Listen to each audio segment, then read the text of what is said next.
My name is Nina Marino, and I'm the Director of the Office of Child and Family Services at the Department of Behavioral Health and Developmental Services. I would like to welcome you all to the 2021 Children's Mental Health Awareness Day celebration. You are the caregivers, advocates, parents, and policymakers who work every day to care for and improve the lives of children. The National Substance Abuse and Mental Health Services Administration sets aside the first Thursday in May to emphasize that positive mental health is essential for child's healthy development from birth through young adulthood.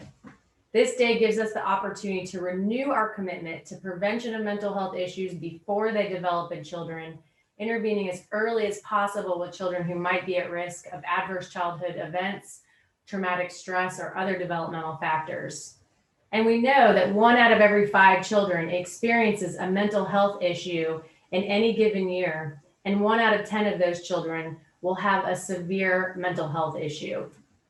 But when treated, children and adolescents with mental health problems fare better at home, in school, and in their communities. And yet we know that 75 to 80% of children and adolescents in need of services do not receive them due to a myriad of factors. Those include things like stigma, lack of access, and difficulty navigating a complex and confusing service delivery system. One of our greatest challenges is the inconsistent array of services across the Commonwealth that is often based on zip code. We're working to address the access and consistency of services by creating a standardized continuum of quality behavioral health services for children and adolescents across the state. The Systems Transformation, Excellence and Performance in Virginia, or STEP VA, is one such initiative with our public mental health system that requires uniform access to critical services across the state, along with same-day access, primary care integration, and care navigation. We're also working closely with our Medicaid agency to create new services that Medicaid will pay for that are specifically targeted at keeping children in their homes and communities, which we know is best for families.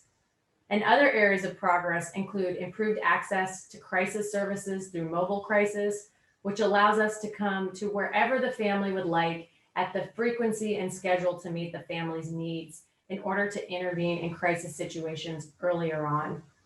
We're working on evidence-based practices for treatment, which will increase the involvement of families and children in the treatment process by giving the families more voice and choice, and increasing things like family and youth peer support partners in treatment. And over the past couple of years, we've partnered with pediatricians and family practice doctors from across the state to enhance the training that they receive in behavioral health issues, and also to provide them with more access to child and adolescent psychiatrists, licensed mental health behavioral professionals, and care navigators, all to assist the doctors and the families and helping everyone where they feel most comfortable, which is often first with their doctor. So we know this year's created additional mental health challenges for youth and families due to the COVID-19 pandemic. And we know that families have struggled with childcare, virtual schooling, personal safety with the virus, economic insecurity, and the continued demands of work and family life. And so with that in mind, we have chosen resilience in the times of adversity and uncertainty as our theme for this year's Children's Mental Health Awareness Day recognition and celebration. Unfortunately, we're still unable to host face-to-face events, so we decided to develop a series of 5 videos that will reflect our theme based on feedback we received directly from families last year on what they would like to see for Children's Mental Health Awareness Day. So here's a sample of the topics for you guys to enjoy. Nurturing family resilience through support and Formed Families Forward and the National Alliance of Mental Illness, or NAMI. Coping with uncertainty using mindfulness and yoga with Project Yoga of Richmond. Resilience, promoting the mental health of youth and young adults, presented by Youth Move at NAMI. Build your resilience in the face of crisis, presented by family and youth support partners and behavioral health professionals at Middle Peninsula Northern Neck CSB. And the impact of racial trauma and resilience, creating solutions, presented with Voices for Virginia's Children, Greater Richmond Scan, and Safe Haven Space. So we hope that you will find these videos helpful with practical strategies and solutions. Please share them as you would like and watch them at your convenience. And as always, we will continue to partner together to help our young people and families have the best opportunity for success and abundance in their lives. Thank you.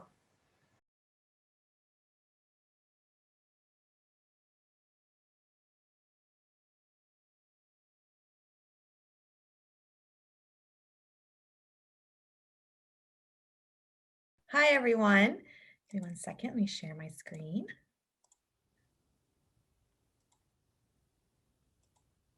All right. Hi, I'm Mary Beth Walsh, and I'm joined by Bianca Martin, and we're really excited to be here today to talk with you about nurturing family resilience through support. This is a topic that is near and dear to our hearts, both professionally and personally, and we are thrilled to be able to offer some helpful tips, resources, things to hopefully build resilience in your own families and personally in your life. Here's a quick overview of what we're going to be discussing during this presentation. We are going to talk about why support is important to resilience. We're going to go into a little bit of detail about the different types of support, informal versus formal, and again, into even more detail about that related to natural supports. We're going to talk about where to find support in your community, some important formal resources like family support partners, and then, of course, end on some resources that we hope you'll find helpful. Hi, everyone. So I'm Bianca Martin. I'm a certified peer recovery specialist. I currently work with Formed Families Forward. So we are a family-led resource center in Northern Virginia supporting foster, adoptive, and kinship families who are raising children, youth, and young adults with special needs and professionals who work with our families. We offer training, consultations to families, events, resources, and systems navigation. Also, we offer peer support groups, webinars, virtual trainings, childcare programs, videos, and other resources. And we participate in 5 of Northern Virginia trauma-informed community networks, which is also known as TICKINs. And we participate with ACE interface trainers. We are a family partner to Virginia Tiered Systems of Supports, VTSS, and then it's a VDOE project. And this organization is really dear to my heart specifically because I am a former foster parent. All right, thanks, Bianca. So NAMI Virginia, we are a 3-level organization or 3-tiered. We have national, state, and local affiliates, and our main focus is to promote and improve the quality of life of Virginians who are impacted by mental illness through support, education, advocacy. And people impacted, that can be family members, parents, youth, adult peers. We offer educational programs, presentations, support groups, events, and our biggest thing is that our programs are peer-led.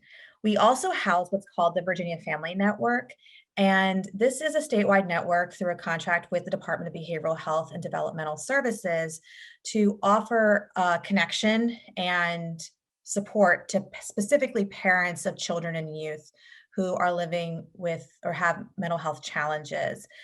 We really are promoting and driving the idea of family-driven and youth-guided policy throughout the mental health care system. And we're going to talk a little bit more about what exactly you can find that we offer in your communities, because I know that we both are very passionate about support and offering that peer-led connection. So, resiliency. We're talking about nurturing support and resiliency, but of course, what is resiliency? This is one of those big words that can mean a lot of different things. And the definition that we have here is adapting in the face of adversity, trauma, tragedy, threats, or significant sources of stress. I want to be clear that resilience is not necessarily a personality trait. It can be developed over time through the use of different components. So it's not something that people might naturally be born with. It can be developed and nurtured.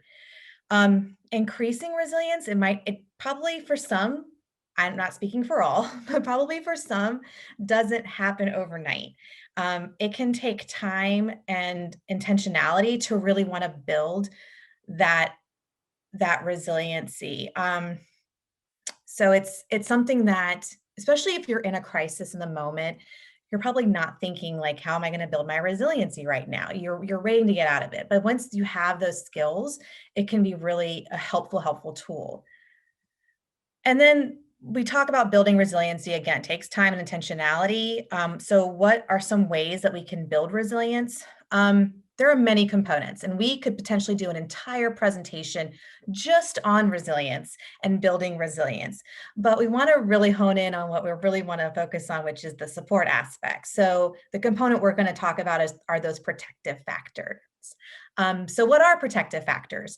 They're the positive conditions and personal and or social resources. So that idea of social support. It could also mean that these protective factors are protecting and buffering an individual. So here are some examples that kind of fall under what that looks like. Warm family environment is a protective factor. Having a mentor or a role model. Consistent routines. I know that's not necessarily a person or a place, but it's a habit that can really help to build that resiliency. And a lot of it really does cover under the umbrella of what we consider support. How can you support yourself? How can you support your family? And how does that support build and develop that resilience? But so I feel like I've answered this question in the last two slides, but why is support important to resilience? There's a lot of research happening, and the research is constantly changing about the importance of different forms of support in essentially decreasing stress, developing some protections against trauma-related psychopathology. We talked about this. If you're in crisis, that's considered a trauma. And so what are some resiliency factors that have been developed that you can call back upon if and or when you find yourself in crisis again? It decreases the functional consequences of that trauma, such as things related to post-traumatic stress disorder. And it really reduces the medical morbidity and mortality. So these are some pretty big highlights to why the social support or support in general is important to building resilience, and why it's a component that we're really focusing on for this presentation.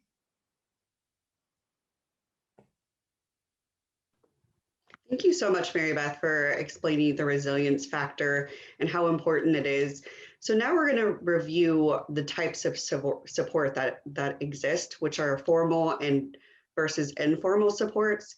So when we talk about formal supports, this includes the services provided by professionals, trained employees, typically paid for their work.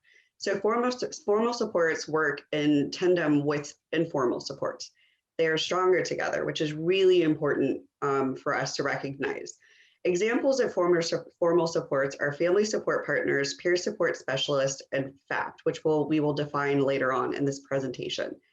So informal supports are the many forms of helpfulness and assistance people freely give to each other in daily life.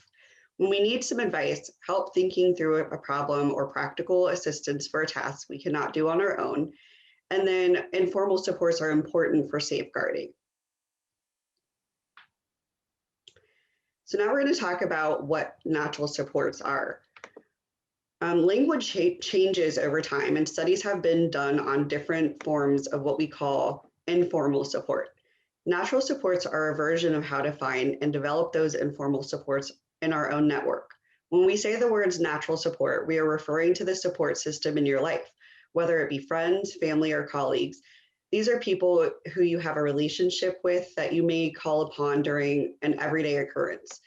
Typically, a natural support will be someone you can keep in touch with or even rely on in either a small favor or even a small crisis. So here are some questions to ask yourself when thinking about how to develop natural supports. Who has been instrumental in pivotal points in your life? Or whom can you count on for help? What did you do to establish those relationships?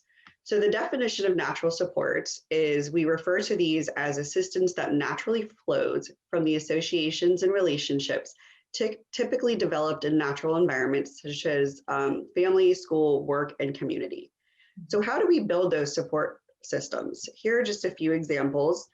We get to know our neighbors, which is really important. I know sometimes can be, when you first move somewhere, very apprehensive to getting to know people, but it is a great thing to keep in mind. I've been locked out of my house once and didn't have a way to get in, and my neighbor helped me get in. Explore ideas with your professionals. So they have so many resources and respect to our community.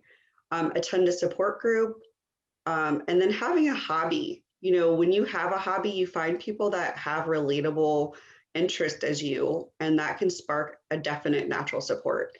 And then, of course, now during the pandemic, we have learned that online groups, not support groups, but also hobbies, but support groups as well, are really a form of a way to connect with people virtually, even though, because right now we're not able to connect in person. So those are great examples of how we can build natural supports. So in my experience, working with families with regards to barriers that might hinder developing natural supports, here are some obstacles that could prevent those. So childcare, if you have a child, especially a little one, and especially now in the pandemic, childcare is kind of a challenge to support us developing natural supports. Your geographical location, what does that mean? Well, if I'm here in Fairfax County and there is something in Haymarket, I don't know if I'm going to really travel down that far. That's almost an hour away from me. And then not feeling comfortable with people outside of our family unit. So that just means, it's hard to get to know people. We don't feel comfortable. And sometimes it does take a lot of energy to get to know people. And then there's our personal own mental health challenges, such as anxiety.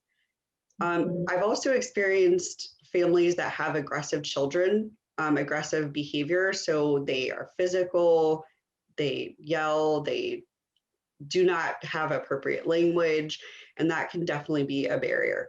Our work schedules, a lot of times our support groups or things are in the evening times or on the weekends. And if I work nights and weekends, then that will prevent me from developing natural supports in the evening, and I'd have to find some things during the day, which is few and far between.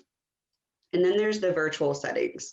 I've had a lot of support groups online now within the last year and a half. And these support groups, I've noticed, have dwindled down because the positive and negatives of these support groups is it is really challenging to develop a relationship when you're on a computer screen. And, as professionals, we definitely understand that. But those are some obstacles that could prevent us from developing natural supports.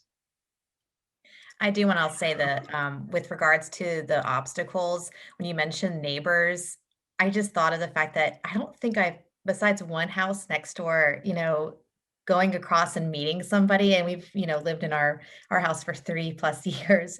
So that's something that I feel like sometimes I forget that the neighbors are an important aspect of that natural sport. And with virtual settings, I also grew up in far Southwest Virginia, and internet is just super, super spotty depending on where you are. And not being able to get on right now and get that lifeline and get that support can be a huge barrier. Absolutely. Yeah. So what are some ways that we can develop them? Because that's really the point of this presentation is, natural supports, whether they be formal or informal, are extremely important to our resilience. So here's a list, an example of some that we came up with. Faith-based communities, friends, and of course our neighbors are on there, family, coworkers, and then parent resource centers, school-based supports, and then peer support. Finding other families with lived experience, which we'll go into a little bit more of these supports in depth here in a moment. Mm-hmm. All right, so we've spoken about the informal support aspect, or and more specifically, how to build that natural support system, which falls under more so informal. But I want to go back to what Bianca said a couple of slides ago when we were talking about formal versus informal. And the biggest thing is that these two different forms of support work together. It's, one is not more important than the other. They both really help to nurture and foster a family's resiliency, and building that resilience as a family. So if somebody gravitates more so to formal support, it's totally fine. That's if that works for your family, that works for your family. Just like recovery is not a straight line, just like one treatment size does not fit all. There is a way to kind of just navigate these resources and navigate the idea of support in a way that really helps your family, what your needs are. And we know that you're the expert on your family and what your family needs. So just kind of keep that in mind as we talk about these things, because it's not one way or the highway. They're all important. So we're going to switch gears though and talk more about what are formal supports. And as Bianca mentioned, these are more so along the lines of what we would call professionals or organizations, paid positions that are there to offer services for you and your family. The first two we're going to talk about are peer recovery specialists and family navigators. And I do want to make a caveat that this is not an exhaustive list. These are positions that Bianca and I chose because of our own experience, both personally and professionally. So again, these are not the end all be all list. There's tons of people out there that would consider themselves formal supports. We're just hopefully giving you that springboard, if you will, into this world, into the world of building that support system. So peer recovery specialists, these are individuals who self-identify as someone who lives with a mental health condition and or substance use disorder, and they are currently in successful or ongoing recovery. So it's peers, but they're paid to offer that support system to other individuals who potentially might need that. They're typically hired, and we say typically, I wish I could have underlined this because this is, again, not the case for everybody. Typically hired by community services boards, which we'll go into in a minute about what those are, private providers, the judicial system, psychiatric facilities, recovery agencies. It really just depends on the community and the resources that are available in your community. We also have family navigators, and these are parents, caregivers, family members, again, with lived experience, meaning they have a child, youth, they could be an adult now, but they have some experience navigating the system when their child was younger, who are hired to, again, and they sound just like, their name sounds just like what they do. They're hired to help other families navigate resources, navigate the system, because we all know that if and when you get into crisis or you're coming out of crisis, what do you do? Where do you go? Who do you talk to? They're really a vital role for that. They are, again, this role can be it might be a different name in different locations, but they're typically found through the Office of Children's Services and other parent-focused agencies. They could be at, I can't think of anything off the top of my head, Bianca, if you thought of one, but there's definitely throughout the state, depending on where you live, the differences there. So here are some roles that relate to education. And I know some people are like, well, how does the education system fit in? We all work together. We're all in this together. So the first is the procedural support liaison. Again, this could be a different word in a different location, but they are a person that provides that special education service and compliance for individuals with the Disabilities Education Act, or IDEA, all in caps. And they're there to help engage parents of students with disabilities in this group collaborative decision-making process. They are typically found in the Department of Education they could be throughout different parent resource centers, which Bianca mentioned earlier as part of the informal natural supports. Parent resource centers are in each region. and they're there to help engage parents. IEP teams, if you're familiar with this, it's a pretty standard process for special education. It stands for the Individualized Educational Program, and it's developed to ensure that a child who has a disability identified under the law and is attending an elementary, secondary, receives specialized specialized instruction and related services. I know this might look a little bit different during COVID. So for those of you who might have specific questions about your IEP or your child's IEP, please, please, please reach out to your local education system, school superintendent, procedural support liaison.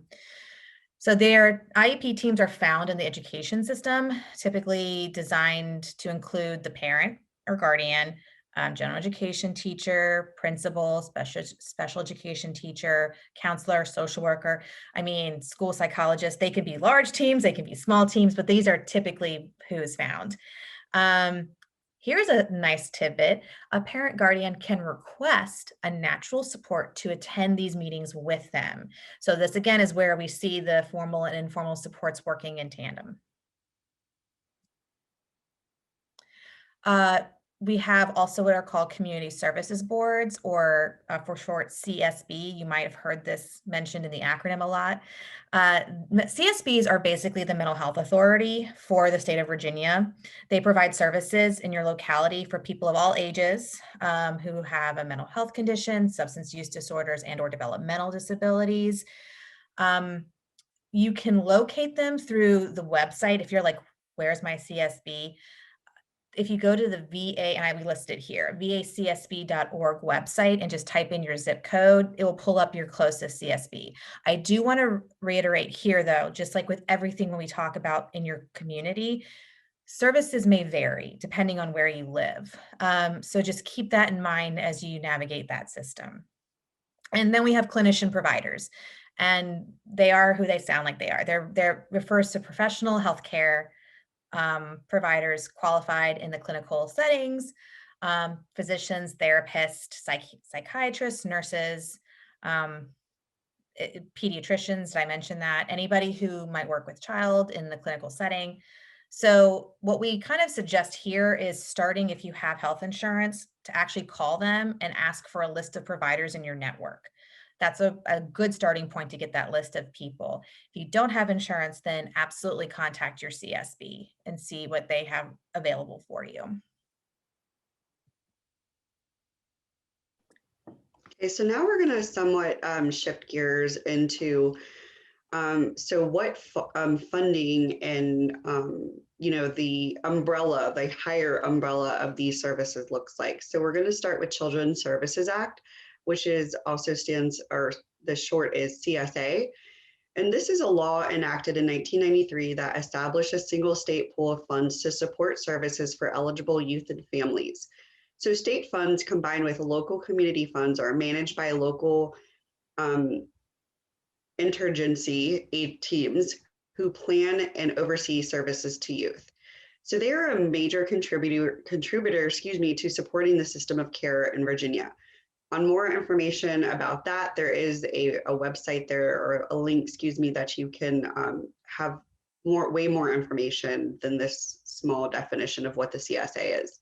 And then in conjunction with the CSA is FAPT, which is the Family Assessment and Planning Team. So they are a multidisciplinary group that helps assess the strengths and needs of individual youth and families, and together with those youth and families decides that services to recommend.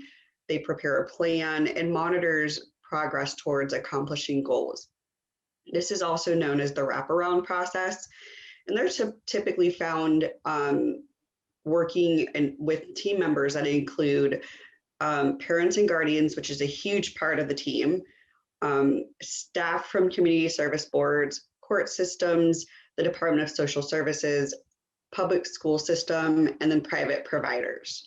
So being a former family support partner, which we're going to talk about next, we, as a formal support, were also included in the FAPT process. So what are family support partners?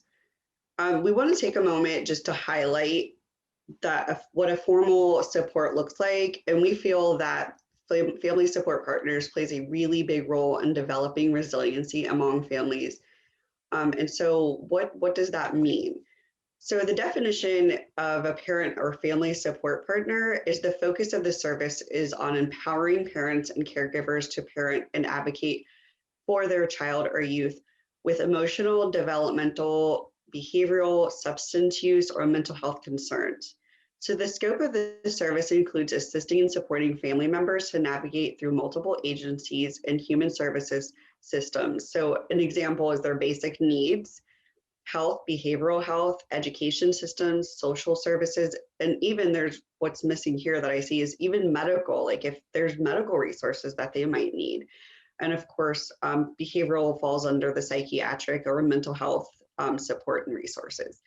So the purpose of family support partners is to promote wellness, trust, and hope, increases communication and informed decision-making and self-determination, identifies and develops advocacy skills, teaches or coaches parenting, self-care, and wellness recovery skills, increases access to community resource and the use of formal and natural supports, and then reduces the isolation that family members experience and the stigma of emotional, behavioral, and mental health disorders. So being a former family support partner, I found that having my own lived experience of raising a child with mental health and special education needs, I found that parents really, it was easier for parents and families and youths to speak to me because I did share a relatable past experience with them, but I also had the experience of navigating the system, which if you're standing by somebody during a crisis or during navigating the system, it really does make things beneficial because you're standing with somebody that kind of knows the ins and outs of the system. Yes. It's definitely and also it's definitely a strength-based, by the way. It's very strength-based. And there is evidence that shows that families and the connection with the family support partner does support resiliency. Such a big part, which is why we highlighted them on their own slide.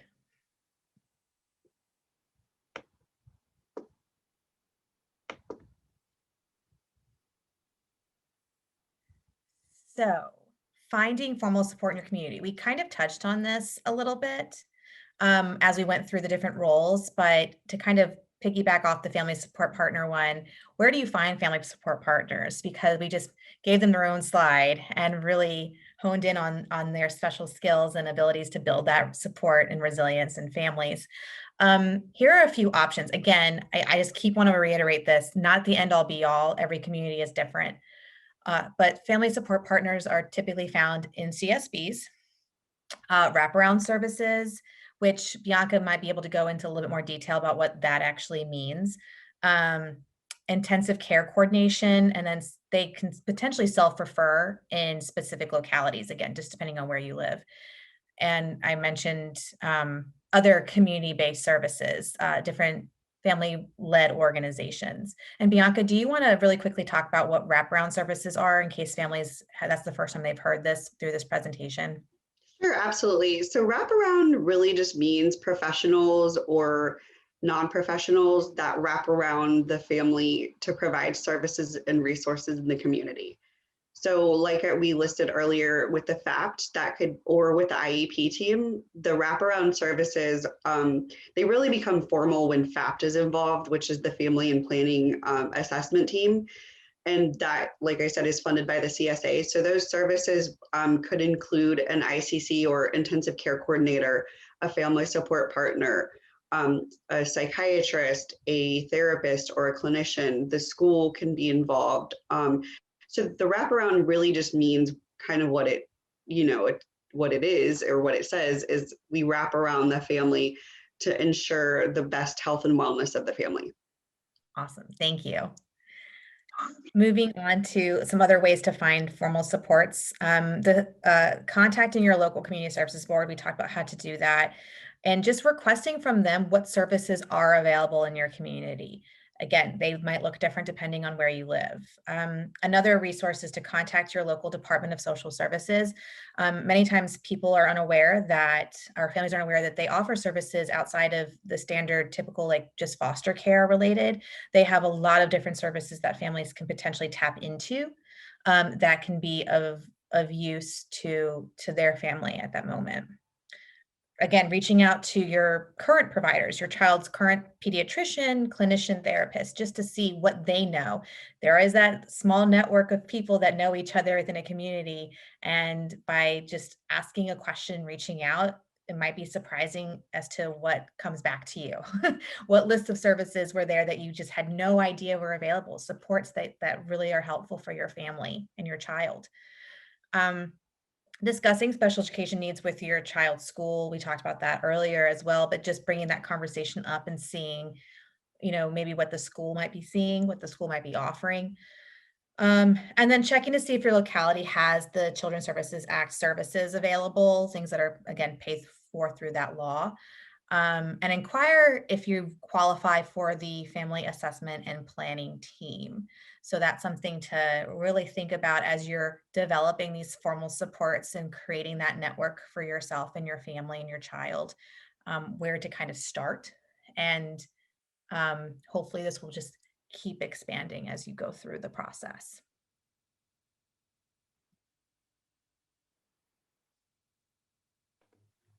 Thank you, Mary Beth. So I just want to point out really quickly before we go on to the next slide is the whole purpose of us bringing up the different types of formal support and informal supports is really so that families and all over can really have more of an informative knowledge about what exists in our community. And like Mary Beth said, that's not all the end all be all. Those are just what we've experienced with and have some knowledge about.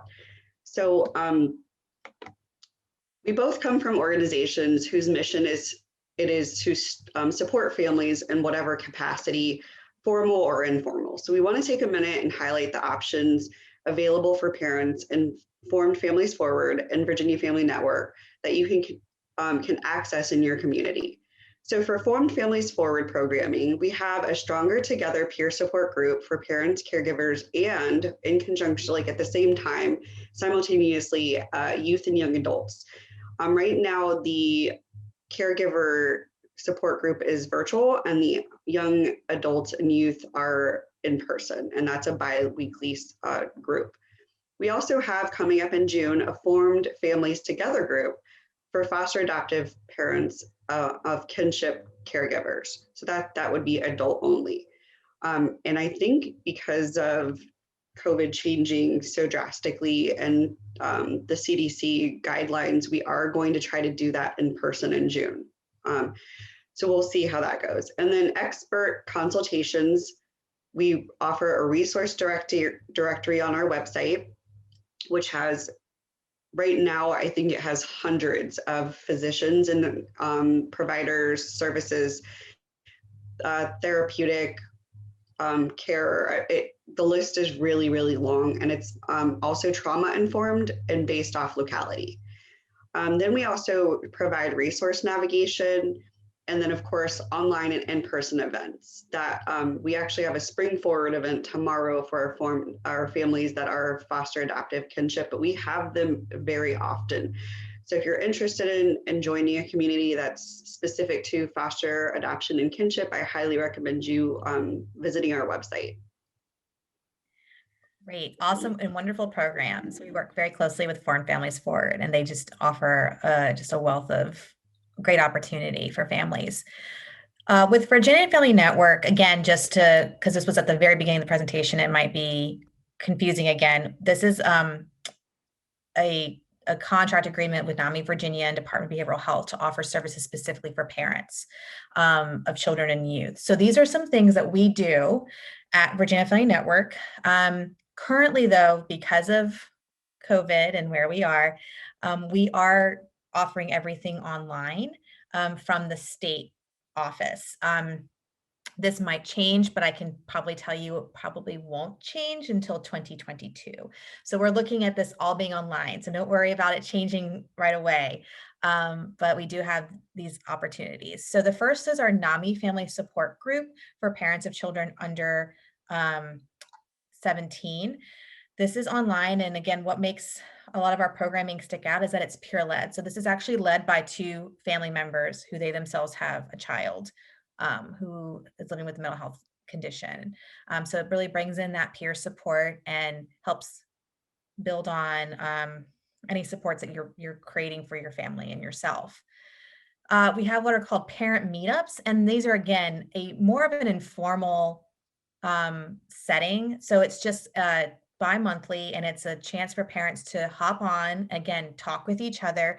We've really kept the topics pretty broad, depending on what the parents want to talk about. Sometimes it's just coming on and talking about how much you just want to talk about how much you might not like the pandemic right now and what it's doing for your family. And so having that space and that safe environment to potentially vent with other parents who get it is a nice way to kind of get that support going. We offer lunch and learns, and these are monthly educational presentations. And we really do try to find parents who want to present on a topic. So we've done a lot of topics on online cyberbullying that our Parent Education Advocacy Training Center did here in Virginia. We've done presentations on autism from parents who they themselves have children living with autism. And then we have done other multiple, handling schools like IEPs and things like that. So just a variety of topics. And we really encourage parents to jump on and look. We do record them, so they're always available, but just a chance to learn a little bit more and feel connected, even if they are presentations. We do have a book club. This is online, very exciting, something new we started when the pandemic hit. So we try to find books that are both informative as parents, but also entertaining.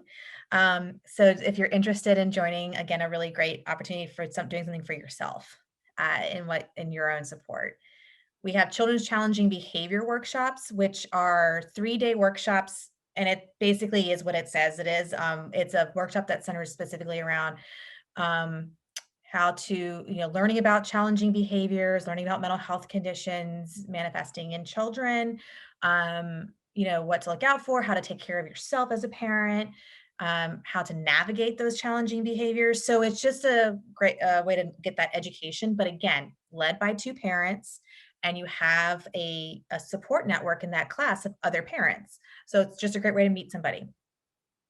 We have local NAMI affiliates throughout the state. We have 14, and each of our local affiliates manage programs locally. So if you're curious about what's going on when the pandemic does start to lift and things are happening in person, that might be a way to start meeting people locally through our programs that we offer.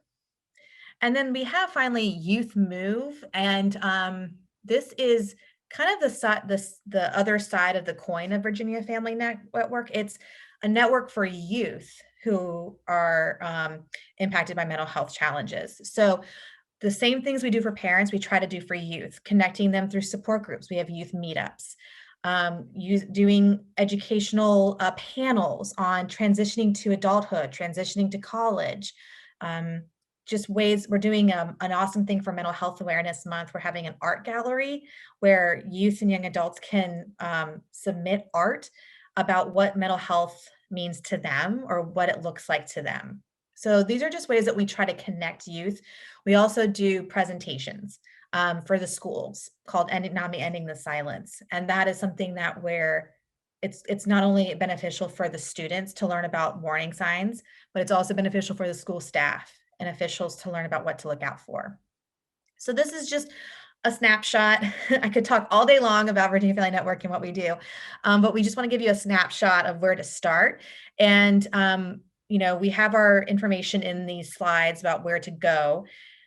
If you also want to follow us on Facebook, that's a great way to keep up to date with what's happening because we tend to post there daily about all of our events, be it support groups, educational programs, just general events.